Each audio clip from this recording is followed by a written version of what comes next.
मैंने श्रीमद् भगवत गीता जब तक नहीं पढ़ी थी, तब तक मुझे ये ज्ञान नहीं हुआ था कि हम सब आत्माएं हैं और यह जीवन हम आत्माओं के लिए एक परीक्षा है, अपने भीतर से अपने सबसे अच्छे रूप को निकालने का। और भगवत गीता इस परीक्षा को पास करने का एक महत्वपूर्ण ग्रंथ है। भगवत गीता के 18 अध्याय है और संस्कृत में परमात्मा द्वारा दी गई। समय समय के साथ संस्कृत भाषा रोजमर्रा के जीवन से निकल गई और ये ज्ञान मनुष्य से दूर हो गया। समय समय पर भगवत गीता के साधारण अक्षरों में अनुवाद किया गया। इसी प्रयास को आगे बढ़ाते हुए आने वाले कुछ समय में भगवत गीता के कुछ महत्वपूर्ण जानकारी को अपने गुरु के आशीर्वाद से एक आसान भाषा में संसार के सभी भाई और बहनों को समर्पित कर रहा हूँ। ये ज्ञान परमात्मा ने भगवान श्री कृष्ण के द्वारा सबसे बड़े इस धर्म युद्ध महाभारत की युद्ध भूमि कुरुक्षेत्र में अर्जुन को खुद कई हजार वर्ष पूर्व बनाया था। ये वो समय था जब धर्म का बार बार उल्लंघन हुआ और परमात्मा का भय मनुष्य से निकल गया था। लालच की चाह में भाई ने भाई को मारने का प्रयास किया और यही नहीं, एक विवाहित स्त्री को भरी सभा में अपने बड़ों के सामने अपमानित किया गया। इससे पूर्व की मनुष्य जाति धर्मयुग से निकलकर पूर्ण रूप से कलयुग में जाती। युद्ध की रणभूमि में युद्ध से कुछ समय पूर्व परमात्मा ने भगवत गीता भगवान कृष्ण के द्वारा मनुष्य जाति के कल्याण के लिए दी।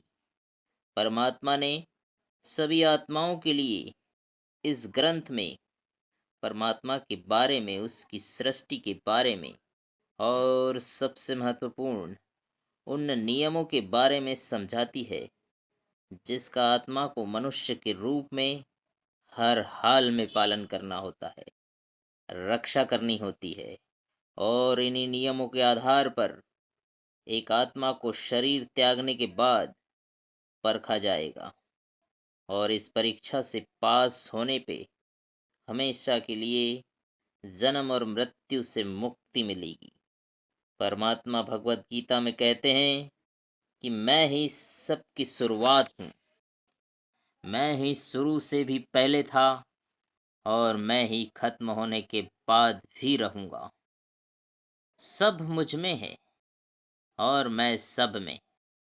जो भी तुम देख सकते हो, छू सकते हो, स्वाद ले सकते हो, वो सब मैं हूँ। ये नदियाँ, पहाड़, सूरज ग्रहण, चांद सितारे सब मैंने ही बनाए हैं। मैंने ही भगवान, शैतान, राक्षस और मनुष्य बनाए हैं। मैं सर्वव्यापी हूँ, सब में रहता हूँ, सब में रहता हूँ।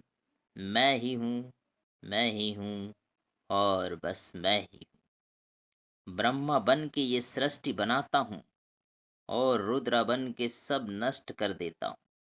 मैं ही सृष्टि बनाता और नष्ट करता रहूंगा ताकि आत्माओं को अवसर मिल सके इस जन्म और मृत्यु के एक दिन मोक्ष पाने का, हमेशा के लिए परमात्मा के साथ रहने का।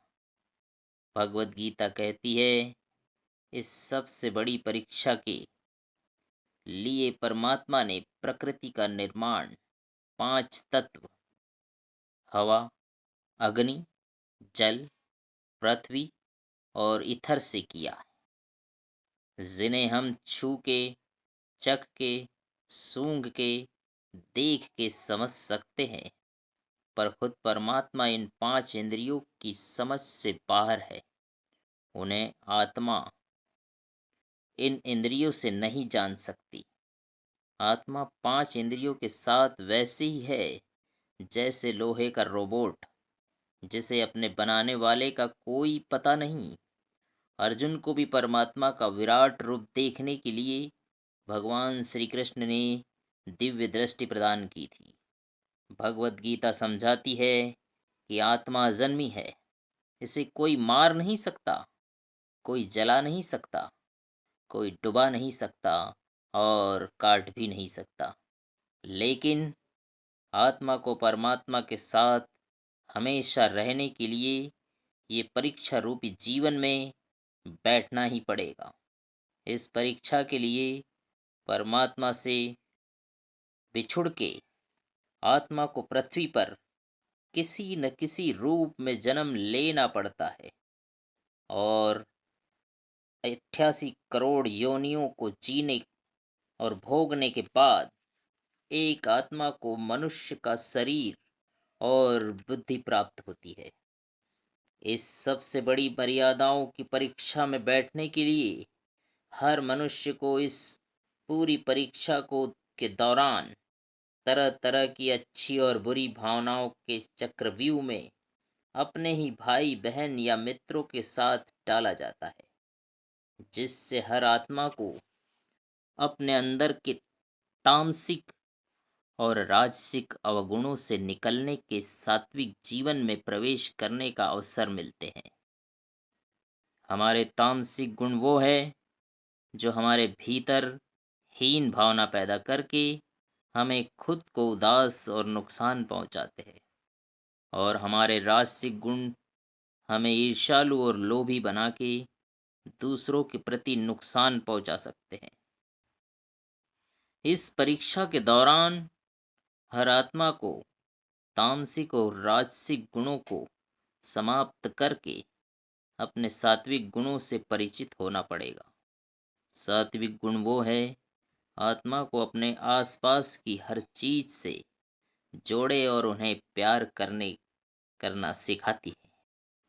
परीक्षा के दौरान हर आत्मा को जीवन के चारों स्तंभ धर्म, अर्थ, काम और मोक्ष का ज्ञान पाके ही मुक्ति मिलती है।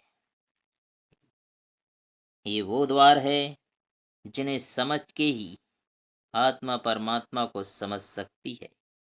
पहला द्वार धर्म का है और शेर इसका प्रतीक है। धर्म नहीं जो वेदों में लिखा हुआ है, गीता में लिखा हुआ है, धर्म वही है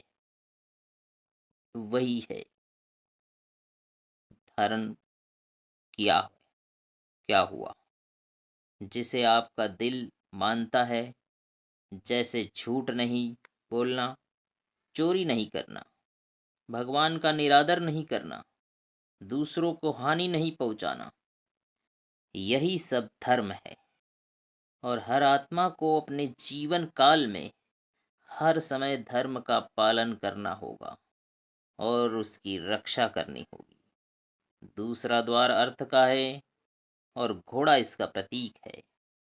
हर आत्मा अपने हर जीवन काल में अपने पृथ्वी पे होने वाले अर्थ या मूल कारण समझे, जीवन में भोगने वाली चीजों और रिश्तों का आनंद ले।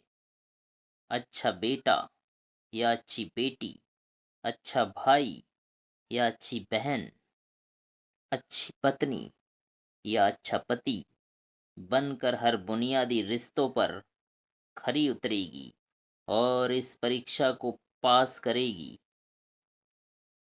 तीसरा द्वार काम का है।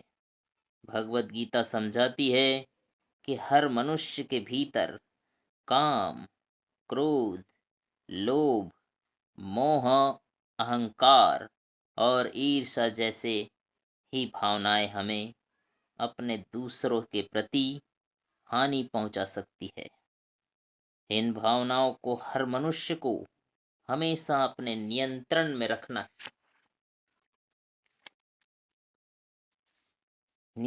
में रखना होगा, क्योंकि इनके बहाव में किया कोई भी काम हमारे जीवन भर की परेशानी का कारण बन सकता है। और एक आत्मा संतोष और सादगी से इन भावनाओं पर हमेशा के लिए विजय प्राप्त कर सकती है। और चौथा स्तंभ मोक्ष का है और हाथी इसका प्रतीक है। इस परीक्षा रूपी जीवन में हर मनुष्य हर समय कुछ इच्छाएं रखता है।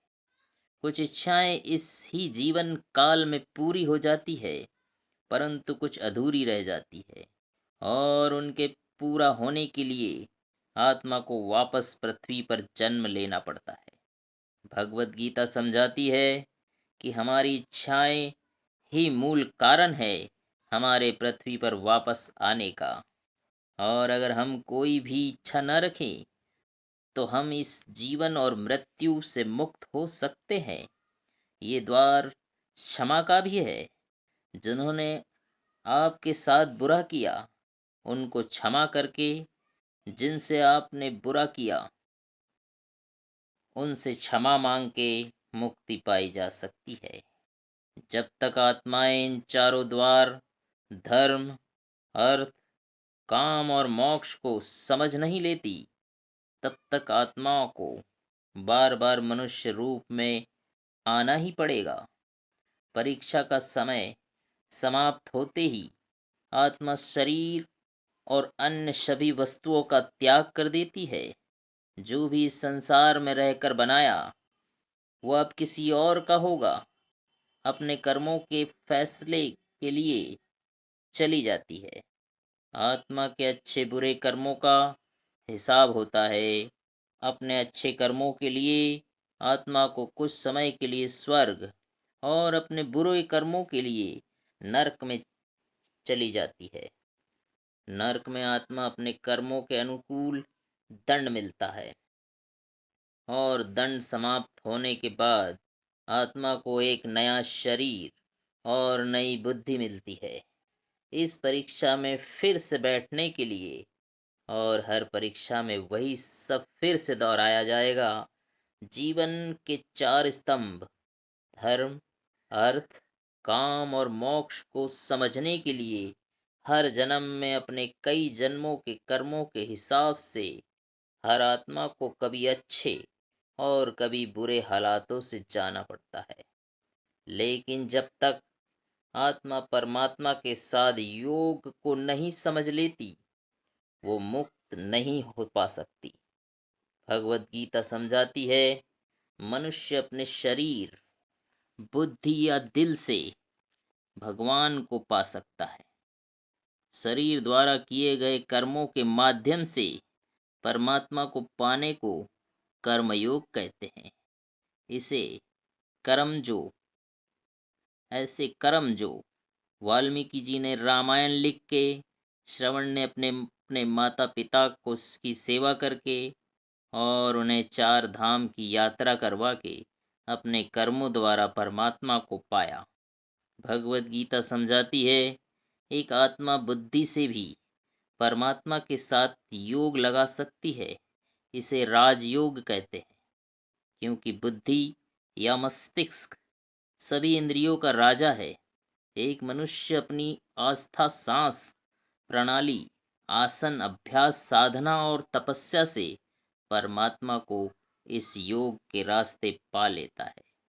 इस योग को समझने के लिए हमें अपने अंदर की एनर्जी यानी चक्र और कुंडलिनी को समझना पड़ेगा। आत्मा मस्तिष्क से मेडिटेशन से या ध्यान लगा के परमात्मा के साथ योग लगा सकती है। शंकराचार्य, स्वामी परमहंस, स्वामी विवेकानंद, उनके जैसे कई योगी इस योग के रास्ते परमात्मा के साथ संधि लगा पाए हैं। परमात्मा भगवत गीता में कहते हैं कि अगर किसी आत्मा को धर्म न भी समझ आए, योग न भी समझ में आए, पर अगर वह मेरी शरण में आ जाए तो मैं उसके सारे पापों को क्षमा कर देता हूँ। परमात्मा को ऐसी दिल की गहराई से पाने को भक्ति योग कहते हैं। चैतन्य महाप्रभु, मीराबाई और भगवान हनुमान इस योग के सबसे बड़े उदाहरण हैं। लेकिन कभी आत्मा अपने होने का मूल कारण भूल के धर्म का उल्लंघन करे या पाप के रास्ते पर निकल जाए, तो उसे ठीक करने के लिए परमात्मा खुद किसी रूप में जन्म लेते हैं। आइए भगवत गीता को पूरा पढ़ के इस जीवन के असली मायने समझे और परमात्मा के साथ योग लगाएं। अगर आपने इसे पसंद किया है तो इसे औरों को बांटिए, ताकि सब आत्माएं अपने यहाँ होने का मूल रूप समझ सके और इस जन्म और मृत्यु से मुक्ति पा सके, हमेशा परमात्मा के साथ हो सके। धन्यवाद।